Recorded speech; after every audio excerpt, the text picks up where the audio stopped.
اگر اپنے نبی سے پیار نہ کریں تو کس سے پیار کریں؟ کون وفادار ہے؟ قیامت کا منظر ہوگا، میں اپنی بیگم سے کہوں گا میں تمہیں نہیں پہچانتا میرے رب کی قسم، یوم یفر المرء من اخیہ وامہ وابیہ وصاحبتہ وبنیہ یود المجرم لو یفتدی یومئذ من یومئذ بنیہ وصاحبتہ واخیہ وفصیلتہ التی تؤویہ ومن فی الارض جمیعا کلا۔ قیامت کے دن میں کہوں گا صفیہ میں تمہیں نہیں پہچانتا، یہ کہے گی مولانا صاحب میں آپ کو نہیں پہچانتی، یہ یوسف میرا بیٹا بیٹھا ہے۔ میں کہوں گا کون ہو، کہاں سے آئے ہو؟ یہ کہے گا ابا آپ کون ہو، کہاں سے آئے ہو؟ بھائی بھائی کو نہیں پہچانے گا۔ ماں اور اولاد کا کتنا گہرا رشتہ ہوتا ہے، ماں کہے گی میں نے تمہیں جنا ہی نہیں ہے، اور جب جہنم میں ایک چیخ مارے گی تو سارے انسان اور فرشتے اور انبیاء ایسے گریں گے، اور سب نفسی نفسی، آدم علیہ السلام نفسی نفسی، نوح علیہ السلام نفسی نفسی، ابراہیم علیہ السلام نفسی نفسی، اسماعیل، اسحاق، یعقوب، یوسف، یونس، عیسیٰ، موسیٰ، یوشع، لوط، شعیب، صالح، ہود، سارے انبیاء نفسی نفسی نفسی نفسی، میری جان بچا میری جان بچا۔ ایک طرف سے ایک آواز آئے گی، ایک آواز آئے گی، امتی امتی۔ واہ یا رسول اللہ، ہم آپ پہ قربان جائیں۔ جس دن ماں نہیں پوچھ رہی، نبی نہیں پوچھ رہے، بیٹا نہیں پوچھ رہا، بھائی نہیں پوچھ رہا، یا رب امتی امتی، یا رب امتی امتی، یا اللہ میری امت، یا اللہ میری امت، یا اللہ میری امت، تو نظریں طواف کریں گی۔ یہ آواز کہاں سے آ رہی ہے؟ یہ کون بول رہا ہے؟ سب سے الگ کون ہے جو امتی امتی کہہ رہا ہے؟ جب نظریں آواز کی طرف چلتے چلتے چلتے چلتے پہنچیں گی تو وہاں میرے آپ کے جولی پھیلا کے کھڑے، یا میری امت کو، یا اللہ میری امت کو۔ کون سی امت جو ساری زندگی شرابیں بیچتے رہے، جوئے کھیلتے رہے، زنا کرتے رہے، سود کھاتے رہے، جھوٹ بولتے رہے، چوریاں کرتے رہے، ڈاکے مارتے رہے۔ میرا نبی کہہ رہا ہے میری امت کو بچا لے، میری امت کو بچا۔ تو اس سے پیار نہ کرے تو اور کس سے کرے؟ موت پہ رشتے ٹوٹ جاتے، میرے نبی نے اس دن بھی اپنے رشتے کو نہیں توڑا۔ ابراہیم جیسی شخصیت کہیں گے سنو اے اللہ تیری میری دوستی کا واسطہ مجھے بچا لے، تیری میری دوستی کا واسطہ مجھے بچا۔ عیسیٰ علیہ السلام کہیں گے یا اللہ میں اپنی ماں مریم کا بھی سوال نہیں کرتا، میری جان بچا لے، مریم جانے تو جانے میری عیسیٰ۔ 5 بڑے رسول ہیں، نوح، ابراہیم، موسیٰ، عیسیٰ، محمد صلی اللہ علیہ الصلوات و تسلیمات۔ عیسیٰ علیہ السلام کہیں گے یا اللہ میں اپنی ماں مریم کا بھی سوال نہیں کرتا، میری جان بچا۔ اور میرا نبی کہے گا یا اللہ میری امت کو بچا لے۔ کون سی امت جب نے ساری زندگی اس کا مذاق اڑایا؟ میرا نبی کہتا دفع ہو جاؤ، دور ہو جاؤ میری نظروں سے، تم نے میری نسل کو قتل کیا، تم نے میرے گھرانے کو اجاڑ دیا۔ سب کو بلا یہ نہیں کہیں گے یا اللہ میری امت کے نیکوں کو بچا لے، میری امت کے متقی، میری امت کی رابعہ بصری جنید بغدادی کو بچا، نہیں یا اللہ ساری امت کو میری جھولی میں ڈال دے، ساری امت کو میری جھولی میں ڈال دے۔ یہاں اللہ کہے گا وَلَسَوْفَ يُعْطِيكَ رَبُّكَ فَتَرْضَىٰ۔ معافی چاہتا ہوں میں جذباتی ہو گیا ہوں۔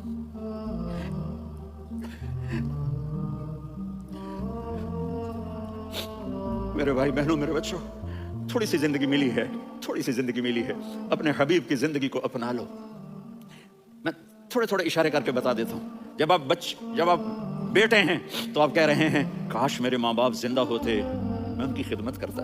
پھر فرمایا اور نہیں تو میری ماں تو ہوتی، چونکہ ماں کو دیکھا ہے نا، باپ کو دیکھا نہیں ہے، تو فرمایا کاش میری ماں زندہ ہوتی اور میں عشاء کی نماز کے لیے مصلی پہ کھڑے ہو کے الحمدللہ رب العالمین پڑھ رہا ہوتا، اور ادھر سے میری ماں مجھے بلاتی محمد، تو میں نماز توڑ کے کہتا جی اماں جان میں آ رہا ہوں، نماز پھر پڑھا دوں گا۔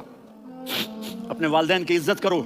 یہاں کا بڑھاپا بڑا خوفناک ہے کہ اولادیں چھوڑ جاتی ہیں اور ماں باپ ٹوائلٹ جانے سے بھی عاجز ہوتے ہیں۔ اپنی ماں کی دعا لو، اپنے باپ کی دعا لو۔ میرے نبی نے فرمایا ہاں عمر میرے بعد ایک آدمی آئے گا، اس کا نام ہوگا اویس، اور وہ کرن کی شاخ سے ہوگا۔ ہو گیا ٹائم؟ اچھا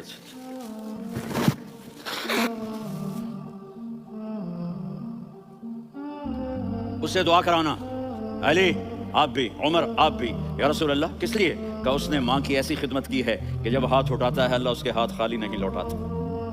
حضرت عمر رضی اللہ تعالیٰ عنہ نے حج کے موسم پر سارے حاجی کھڑے کر لیے، کہا بھائی یمن والے کھڑے رہو باقی بیٹھ جاؤ، تو بیٹھ گئے۔ پھر فرمایا کہ یمن والے بیٹھ جاؤ، قرن والے کھڑے رہ جاؤ، تو ایک آدمی کھڑا رہا، کہا تم قرنی ہو؟ کہا جی ہاں۔ اویس کو جانتے ہو؟ جی میرے بھائی کا بیٹا ہے لیکن تھوڑا پاگل سا ہے، آپ کیوں پوچھ رہے ہیں؟ حضرت عمر نے فرمایا وہ نہیں، تو پاگل ہے۔ کدھر ہے؟ کہا جو اونٹ چرانے گیا ہے ادھر عرفات کی طرف، تو آپ نے حضرت علی کو ساتھ لیا اور دوڑ لگائی سواری پر. دیکھا تو اویس کرنی ایک کیکر کے نیچے نماز پڑھ رہے تھے اور اونٹ چل رہے تھے.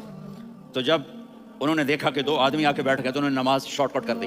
تو حضرت عمر نے پوچھا کون ہو بھائی؟ کہا جی میں مزدور ہوں. کہا تیرا نام کیا ہے؟ کہا جی اللہ کا بندہ. کہا ارے بھائی تیری ماں نے تیرا نام کیا رکھا ہے؟ اس نے تو نہ حضرت عمر کو دیکھا تھا نہ علی کو. وہ کہنے لگا بھائی تم کون لوگ ہو میرا انٹرویو کرنے والے؟ یہ تو میں اپنی زبان میں کہہ رہا ہوں. تو حضرت علی بولے کہ بھائی یہ ہیں امیر المومنین عمر بن خطاب اور میں ہوں علی بن ابی طالب. تو وہ ایسے کانپنے لگے. میں معافی چاہتا ہوں میں پہلی دفعہ آیا ہوں میں نے آپ کو دیکھا نہیں. فرمائیے آپ. حضرت عمر نے کہا ہاتھ اٹھا ہمارے لیے دعا کر. تو وہ رونے لگی. آپ نبی کے صحابی, میں آج اس مسکین میں دعا کروں؟ میری اوقات ہے میں دعا کروں؟ کہاں؟ ہمیں ہمارے نبی نے فرمایا تھا اویس آئے تو دعا کروانی ہے. عمر اور علی جیسی ہستیوں کو دعا کے لیے کہا جا رہا ہے. پیچھے تہجد ہے نہیں, جہاد ہے نہیں, علم ہے نہیں, نماز ہے نہیں, روزہ ہے نہیں, زکوٰۃ ہے نہیں, خیرات ہے نہیں. کیا ہے؟ ماں کی خدمت, ماں کی خدمت, ماں کی خدمت. میرے نبی نے فرمایا لوگ جنت میں چلیں گے, اویس چلے گا. جب گیٹ پر پہنچے گا تو اللہ کہیں گے اویس کو پیچھے ہٹا دو, باقی اندر چلے جاؤ. تو اویس کرنے ڈر جائیں گے کہ یا اللہ جنت کے دروازے پر مجھے پیچھے ہٹا دیا. تو اللہ کہیں گے پیچھے دیکھو. ویسے پیچھے مڑ کے دیکھیں گے تو لوگوں کا مجمع ہوگا جو جہنم میں جا رہے ہوں گے, ایمان والے, گنہگار مسلمان. تو میرا اللہ کہے گا اویس اپنی انگلی کو پھیرتا جا, جس پر تیری انگلی پڑے گی تیری تو فیل سب کو جنت میں ڈال دوں گا. یہ ماں ہے, صرف ڈالر ہی سب کچھ نہیں ہے, یہ ماں ہے. میرے نبی نے فرمایا تیرا باپ تیری جنت کا سب سے بڑا دروازہ ہے. اگر تو نے باپ کو ناراض کر کے موت پائی تو تیرے لیے جنت کا دروازہ کھل نہ سکے گا. یہ باپ کا مقام ہے. پھر آپ نے 11 شادیاں کی. کیوں کی؟ سنو حدیث, ما تزوجت وما زوجت الا بوحی من السماء نزل به جبریل. کہ میرے ساتھیوں سنو, اللہ کی قسم میں نے کوئی شادی اپنی مرضی سے نہیں کی. میرے اللہ نے فرمایا یہاں کرو, میں نے کی. میں نے اپنی بیٹی وہاں دی جہاں میرے اللہ نے فرمایا.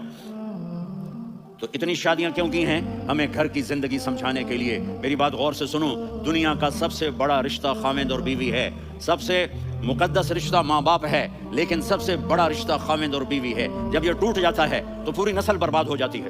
اس لیے آپ نے زندگی گزار کے دکھائی. آپ گھر میں جھاڑو دے رہے ہیں, آپ آٹا گوندھ رہے ہیں, آپ حضرت عائشہ کو لقمے بنا کے کھلا رہے ہیں اور حضرت عائشہ کی دلداری کے لیے فرما رہے ہیں عائشہ, سننا حدیث طبرانی کی, عائشہ انہو لیہون علی الموت ان اریتک زوجتی فی الجنہ.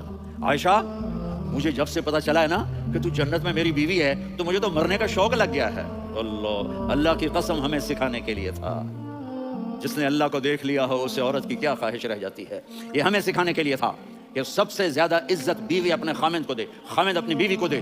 ہن لباس لکم وانتم لباس لہن. تمہاری بیوی تمہارا لباس ہے اور اللہ بیوی سے کہتا ہے تیرا خامند تیرا لباس ہے. آپ نے 11 گھروں کو کس طرح آباد کیا, کس محبت سے کیا کہ 2 مہینے چولہا نہیں جلتا اور کسی کی زبان پر شکایت نہیں. یہ حسن سلوک, یہ محبت. حضرت عائشہ کی عمر تھوڑی تھی, جہاد کے سفر سے واپسی ہو رہی, تو آپ نے صحابہ سے کہا بھی چلے جاؤ, سارے آگے چلے گئے, تو صرف آپ دونوں رہ گئے. تو آپ نے کہا عائشہ دوڑ لگائیں. سبحان اللہ. ہم عائشہ نے نہیں کہا, میرے نے عائشہ دوڑ لگائیں. کیسے لگائیں؟ تو کہنے لگے ہمیں دوڑ لگائی. کہنے لگے میں آگے نکل گئی, آپ پیچھے رہ گئے. چند سال گزرے تو پھر ہم جہاد کے سفر سے آ رہے تھے, تو آپ نے کہا صحابہ سے جاؤ بھی چلے جاؤ, آگے. وہ غائب ہو گئے. پھر آپ نے کہا عائشہ دوڑ لگائیں. تو میں نے کہا جی لگائیں. کون دنوں ذرا میں موٹی ہو گئی تھی, تو جب دوڑ لگی تو میرے نبی آگے نکل گئے, میں پیچھے رہ گئی. تو ہم نے کہا حاضی بتلک عائشہ, تو میں اب برابر ہو گئے. ایک دوڑ تم نے جیتی, ایک دوڑ میں نے جیتی. یہ ہمیں گھر کی زندگی سکھانے کے لیے تھا کہ گھر میں بیوی کے ساتھ کیسا ہونا چاہیے. اور عورتوں کے لیے کہا اگر میری شریعت میں سجدہ ہوتا تو میں بیوی سے کہتا اپنے خامند کو سجدہ کرے, تاکہ ایک نسل تیار ہو. بیلنس زندگی گزارو. میں نے کل بھی کہا تھا, آج بھی کہہ رہا ہوں, امبیلنس لائف ہماری اولاد کو تباہ کر رہی ہے. میرے پاس پرسوں 30-40 لوگ آ گئے. وہ یہاں جو ایک سلمہ صاحبہ ہیں, سلمہ ہی نام ہے نا, سلمہ ظاہر. تو ایک نے کہا جی یہاں ہم اولاد کے بارے میں بڑے پریشان ہیں, کیا کریں, کوئی ہمیں اس کا سولوشن بتائے. میں نے کہا بہت آسان ہے, ماں اپنے بچے کو ٹائم دے. نصیحت کی بات نہیں کر رہا ہوں, ٹائم دے. میں نے کل آپ کو شکل بنا کے دکھایا تھا کہ میرے نبی حسن حسین کو کمر پہ بٹھا کے کمرے میں چکر لگاتے ہیں. اتنے بڑے ہستی, اتنے بڑے نبی, اور بچوں کے لیے وقت نکال رہے ہیں اور ان کو لے کر گھوم رہے ہیں. پھر دونوں بھائیوں کو اتار دیتے اور ان کی بہن زینب کو بٹھاتے اور پھر کمرے میں چکر لگاتے. پھر فرماتے تمہارا اونٹ کیسا ہے. ایک دفعہ آپ سجدے میں گئے, فرض نماز, فرض, اور سجدہ لمبا, اتنا لمبا ہوا کہ صحابہ سمجھے اللہ کے نبی فوت ہو گئے. عبداللہ بن مسعود فرماتے ہیں میں پہلی صف میں تھا تو میں نے یوں کر کے دیکھا, بھی چکر کی ہے, تو دیکھا دونوں بھائی حسن حسین میرے نبی کی کمر پہ چڑھے ہوئے تھے اور میرے نبی نے سجدے سے سر نہیں اٹھایا. یہ کام کرو تو بچے تم سے پیار کریں گے. تم کہتے ہو بچے ہم سے ڈرتے نہیں. میں نے کل بھی کہا تھا ڈائن نہ بنو, ماں بنو.